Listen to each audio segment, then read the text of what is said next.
everyone, this is Taylor, also known as Short Sleeve Tee. This is my 4-month post-op VSG / 18-week post-op VSG update. If you have never been to my channel, I had the VSG surgery on August 8th, 2016 in Atlanta, Georgia, and my surgery weight was 331 pounds. My heaviest weight was 381 pounds 3 months before that. I had a 3-month pre-op diet, and my weight last week was 263 pounds. My weight this week is 261 pounds. So I lost a little over 2 pounds this week. I believe my weight exactly last week was 363.9, and this week I am 261 exactly. I do want to go ahead and apologize to you guys if this video is cut short or if I seem kind of all over the place. I did just have my finals last week for my pre-nursing classes, and today I took my PSB exam, so I'm really tired. I'm running off of like 4 hours of sleep. I don't really care about how my hair looks today or how my makeup looks or anything like that, and I have on Pokemon slippers right now, so I'm really not concerned with how I'm looking today or anything. But I did just want to get this video out for you guys because I know if I push it back any further, then it's going to go into Christmas, and then I'm just not going to do it, and I'll put it off. So, like I said, that was a 2 to 3 pound loss for the week, which was exciting, even though I was on my menstrual cycle. If you guys are subscribed to me, you probably have seen my holidays after weight loss surgery videos that I uploaded. I uploaded 2 videos this week with recipes, one for a peanut butter cookie and one for bacon jalapeno deviled eggs. So if you haven't seen those, go check them out. And I did want to just give you guys a little bit of an update for the week. So this week was a really easy week for me. I stayed on track with my eating. I exercised the days that I felt good enough to, considering I was on my menstrual cycle, and just cramming all of this in between finals and the last week of classes was a little bit challenging, but I have managed and survived, and here I am, and everything is finished and just ready to go. I am really looking forward to the next couple of months before I start my nursing program. I'm going to use these next few months, as I believe I've said in a couple videos, to just utilize the honeymoon period in between having VSG and then the 1-year mark. So I am going to use these months to get into a really good exercise regimen. I want to make sure that I'm eating properly, getting in enough protein, and keeping my carbohydrates low. I try to keep them under 30 grams per day, usually under 20 grams actually, but some days on my higher days, like this weekend, I went out with my husband and we went to my favorite restaurant in the entire universe, and it's called Taqueria Tsunami, which is an Asian Latin fusion taco restaurant. Super good, and it is so bizarre because I actually haven't been there before since before surgery, and I used to order 3 tacos and just a regular side, and I ordered 2 tacos and a side this time. I knew I wasn't going to be able to eat the 2 tacos, and I didn't really plan on eating the taco shell just to save on the carbs too. So I ordered a shrimp taco and a chicken taco, and I ate the chicken taco with about half of the shell, and I was completely stuffed, and it blew my mind because before surgery I could have eaten all 3 of those tacos and a side and chips and salsa and whatever else, and probably a dessert too if I wanted to, but I couldn't even think about eating my second taco at all after eating that first one because I was so full, and it just made me really love having the sleeve that much more. It really made me love my decision to have this surgery, because before surgery I thought, wow, I'm really going to regret having this when I can't eat all of my favorite foods, and I'm really going to regret having this when everybody else is having a great time and eating a ton of food, and you're just sitting there like, okay, I'm done now. I'm super full. You guys can continue eating for 18,000 hours or whatever. But no, I felt great. I put the fork down, you know, like, you obviously don't eat a taco with a fork, but I metaphorically put the fork down, and it felt great to do that. It's just not something that I would have done beforehand. I didn't have that willpower, I didn't have that self-control, and my VSG surgery has really given me that self-control that I needed. So I wanted to give you guys a little bit of an update on my hair loss situation. As you can see, it's not really any different than it was last time, which is awesome to me. My hair does still fall out almost every single time I take a shower. It will fall out at least a little bit.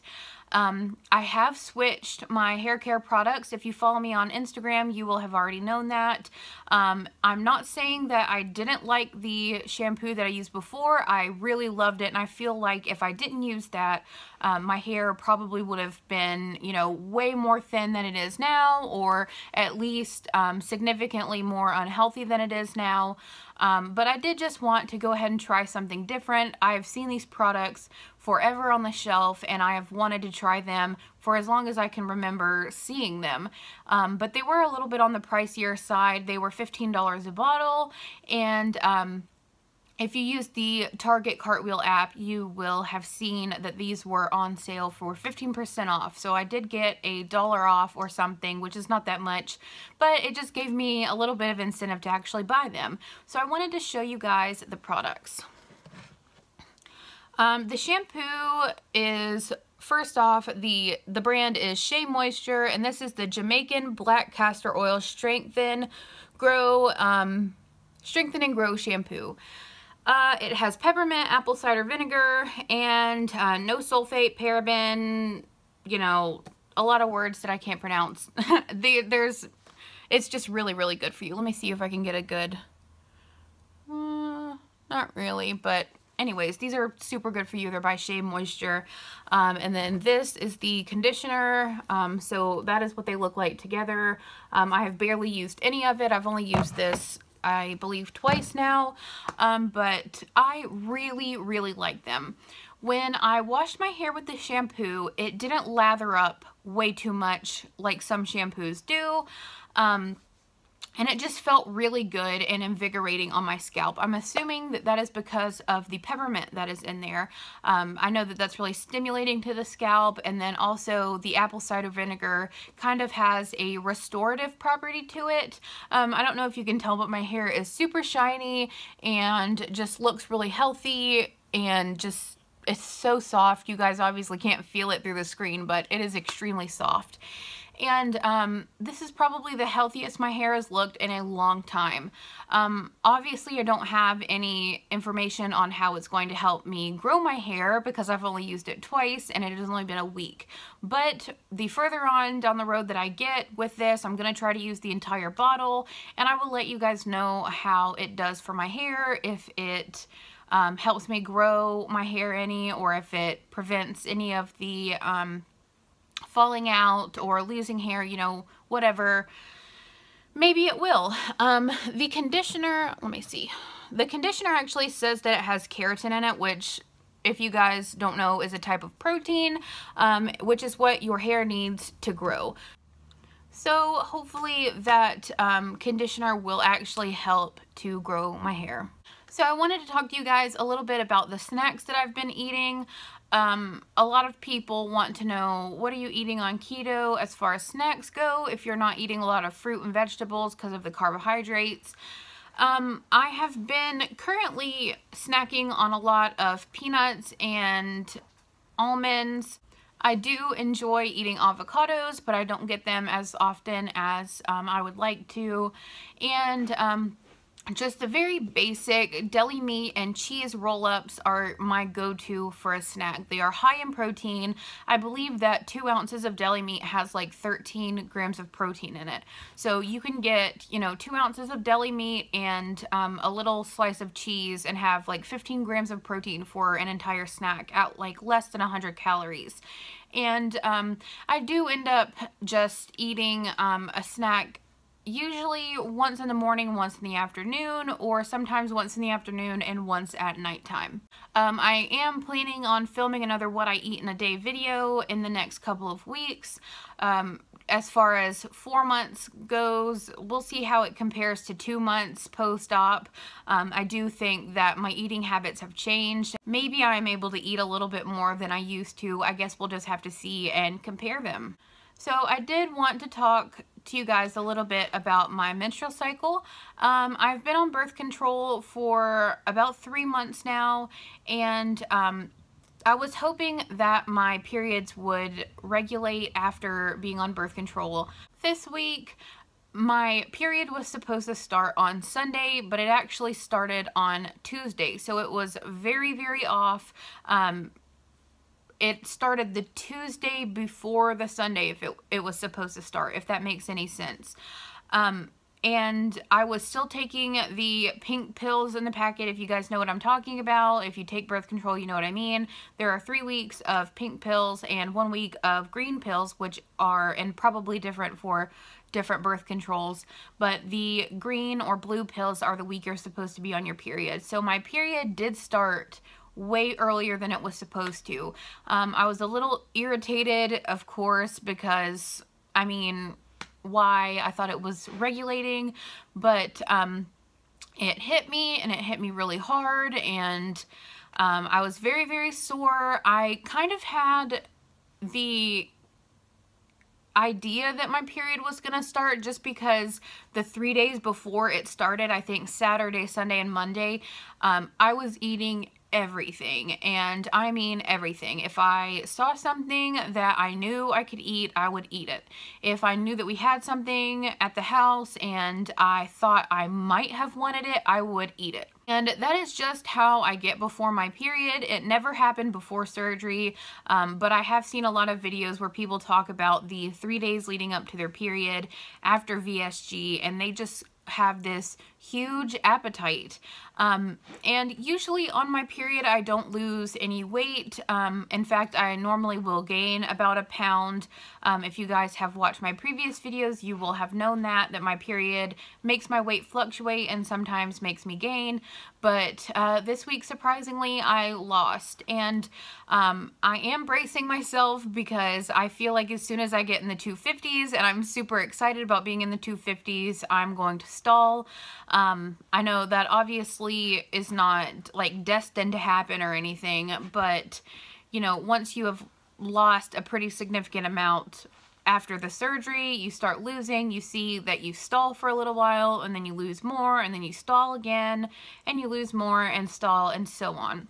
So I do feel that that's coming because I have lost close to 20 pounds in the last month. So I guess we'll just see how that goes. As far as my holidays after weight loss surgery videos are concerned, I am going to continue posting 1 or 2 videos this week and maybe 1 the following week, so the week of Christmas. We will have to see because I have a lot of family get-togethers going on this weekend. I will be documenting some of those, maybe do another vlog. I'm not 100% sure. I'm not really that great at making vlogs, but I like to make them, so I don't know, that's kind of like, you know, what are you gonna do? Are you gonna make them and make them really shitty quality, or are you going to not make them and wish you had documented everything? So I guess I'll just think on that, and if you guys are interested in seeing like a Christmas vlog or something, let me know. I am planning on doing cookies with my family on Christmas Eve.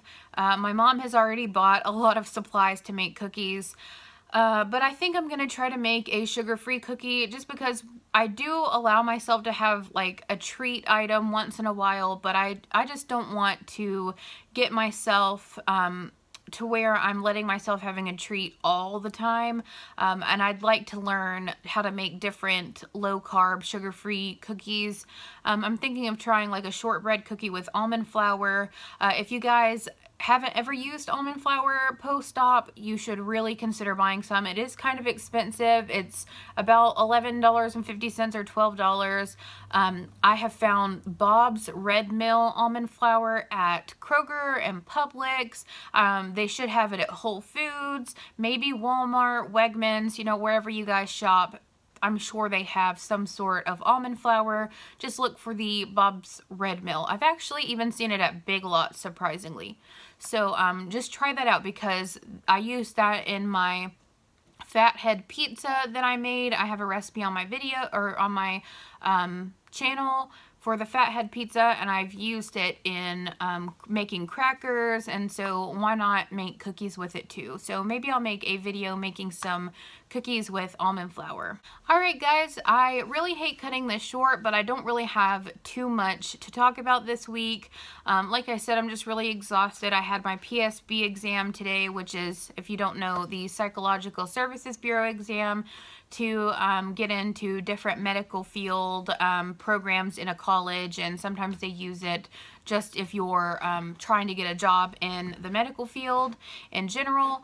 So that was really tiring, and I had all my finals last week, and that was really tiring, and I'm just feeling kind of drained today, but hopefully I can make a couple new videos for you guys this week. And I am still planning on making a video talking about my pre-op experience, so be looking for that. Maybe Thursday or Friday, I should have a whole video on that for you guys.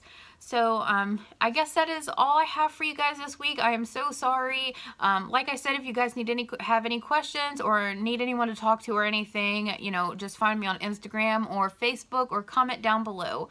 I hope you guys have a great rest of the week, and you are all successful and happy and staying positive and confident. Bye!